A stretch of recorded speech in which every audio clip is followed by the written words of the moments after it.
While Pinocchio stuffed himself with sweets, Jiminy Cricket explored the island. He crept up behind the coachman who was giving orders to his men.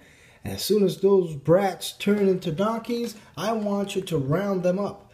They should be down in the salt mines by daybreak, yelled the coachman, cracking his whip. So that's it, said Jiminy, frightened. I'd better find Pinocchio, said Jiminy. Held on to his hat and raced off to warn his friend.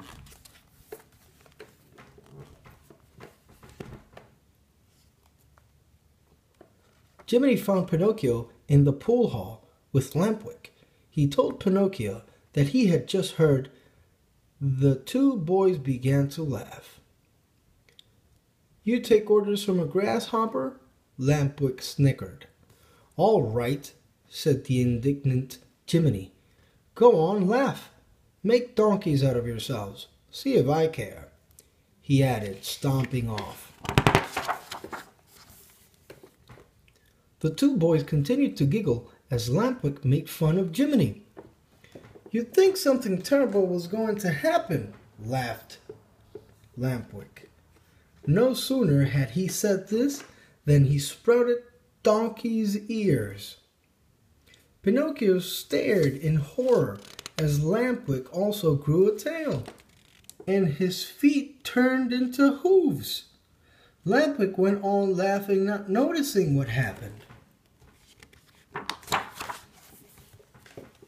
Suddenly, Lampwick's laugh turned into a hee-haw. Did that come out of me? He brayed. Pinocchio nodded. Then Lampwick felt his face and chin and his long furry ears. Oh, Lampwick cried, for he had indeed become a donkey. He galloped around the pool room in panic. Suddenly, Pinocchio saw that he too had sprouted donkey's ears and a tail. Jiminy, Jiminy, help! Screamed Pinocchio. Jiminy Cricket rushed into the room, shocked at what he found. Quick, we've got to get out of here, yelled Jiminy.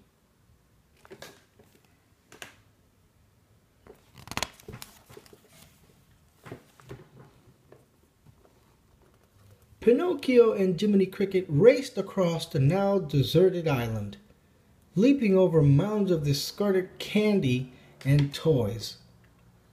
They ran as fast as they possibly could.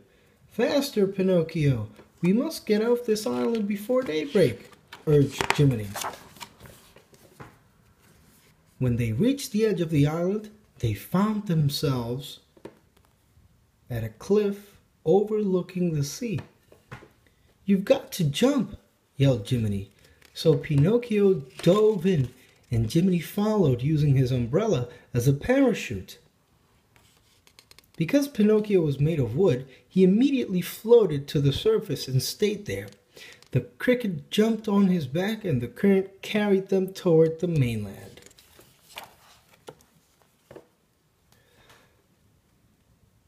The bedraggled pair reached the shore at sunrise. I sure made a mess of things, moaned Pinocchio. Now I'll never become a real boy. Nearby, Jiminy noticed a floating bottle. Pinocchio called to Cricket, Grab that bottle, there is a message in it. Pinocchio reached for the bottle and gave it to Jiminy, who read the message. It says Geppetto was headed for Pleasure Island when Monstro the whale swallowed his boat. But Geppetto is still alive in his belly. I must save father from that nasty whale, said Pinocchio, running toward the water. Wait, yelled Jiminy. You can't go underwater. You're made of wood and you'll float. Not if I use this to weigh me down, replied Pinocchio, tying a rock to his tail and jumping into the water. At the bottom of the ocean, Jiminy and Pinocchio began their search for Monstro and Geppetto. Suddenly they swam into an enormous shadow that covered the ocean floor. Pinocchio and Jiminy looked up, terrified to see Monstro looming above them.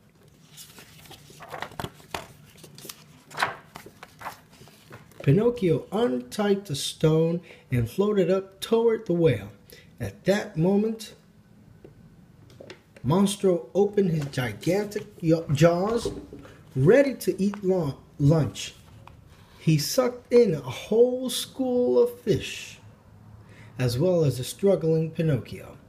Jiminy banged on the whale's closed teeth, yelling, "Open up, blubbermouth! I've got to get in there." Pinocchio swam with the fish down the whale's throat to its cavern-like belly. When he got there, he saw Geppetto and Figaro fishing from the side of their boat.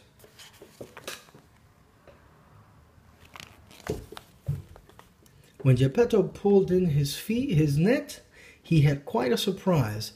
"Pinocchio," cried the wood carver, "my son!" Geppetto hugged Pinocchio to his chest.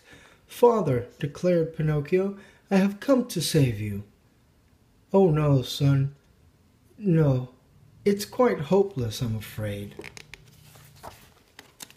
"We must get out of here," insisted Pinocchio. "But how?" "Pinocchio," Geppetto asked suddenly, "what has happened to your ears?" "I'll explain later," said Pinocchio. "There's no time now." Pinocchio began breaking up furniture. He had an idea. "We'll start a fire and make lots of smoke.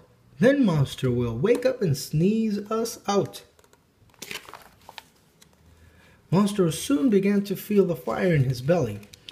He tossed and turned, hurling his gigantic body through the waves.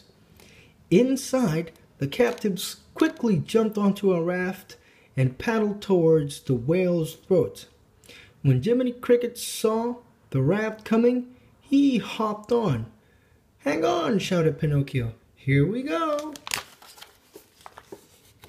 Even though they were free, they were not yet out of danger. Monstro was furious. For an instant it seemed he had disappeared, but then his giant tail flipped up under the raft and tossed it into the air, smashing it into pieces. As Geppetto began to sink, Pinocchio grabbed him and carried him on his back. "Swim for shore, save yourself," the old man moaned, gasping for air. Eventually, they were washed up on the shore. "My brave little boy," Geppetto cried, lifting the still body into his arm. The sad group stumbled back to the village. All of a sudden, the room was lit up by a brilliant blue light. The blue fairy appeared, waving her magic wand over Pinocchio. She said, "Now you have proven to be brave, truthful, and unselfish. Today you will become a real boy. Awake, Pinocchio, awake." The lifeless wooden boy was suddenly transformed into a real live boy. Sitting up, Pinocchio blinked his eyes and said, "Why are you crying, Papa?" he asked. "Pinocchio, you're alive!" gasped Geppetto with joy. "And you're a real live boy!" Cleo jumped with joy and Figaro danced a jig. At last the gentle wood carver's wish had come true. Jiminy Cricket watched the joyous scene. "Now I know that wishes do sometimes come true," he said with tears in his eyes. The end. I hope you enjoyed it, guys. This was Pinocchio with Disney Storyteller. And remember to give it a thumbs up. Comment below if you want any books in specific to be read. And don't forget to subscribe. Bye-bye.